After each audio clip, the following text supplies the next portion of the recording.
کوچیکن اما مرگبار، حشراتی که میتونن با یه نیش زندگی رو به کابوس تبدیل کنن.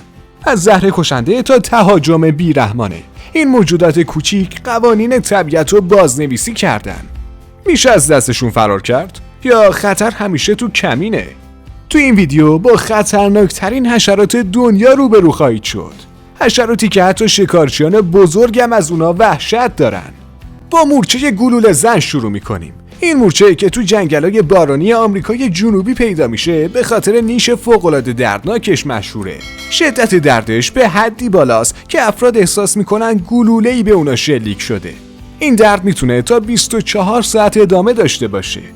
بعدی پشه‌ایه. با اینکه پشه‌ها کوچیک و ظاهراً بی خطر به نظر میرسن، اما یکی از مرگبارترین موجودات روی زمینن. اونا ناقل بیماری‌هایی مثل مالاریا، تب دنگی و ویروس زیکا هستن که سالانه جان میلیون‌ها نفر رو میگیره. بعدی عنکبوت بیوه سیاهه. این عنکبوت با بدن سیاه و نشونه قرمز روی شکمش یکی از سمی‌ترین عنکبوت‌های دنیاست. سم اون میتونه باعث درد شدید، گرفتگی عضلات و مشکلات عصبی بشه. خوشبختانه مرگ ناشی از این عنکبوت نادره. بعدی زنبور ژاپنی غول‌پیکره. این زنبور که تو ژاپن و یک سری مناطق آسیا پیدا میشه، یک نیش بسیار سمی داره که میتونه باعث آسیب شدید به بافتا و حتی مرگ بشه. سالانه 10 نفر تو ژاپن به خاطر نیش این زنبور جون خودشون از دست میدن. بعدی ککه. کک‌ها انگلایی هستن که از خون انسان‌ها و حیوانات تغذیه میکنن. نیش اونا باعث خارش شدید و حتی انتقال بیماری‌های خطرناک میشه.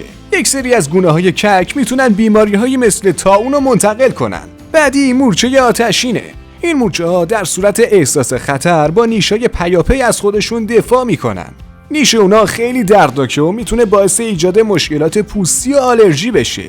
یه سری از گونه‌های مورچه آتشین حتی میتونن شوک آلرژیک هم ایجاد کنن. اما آخری پشه تسه.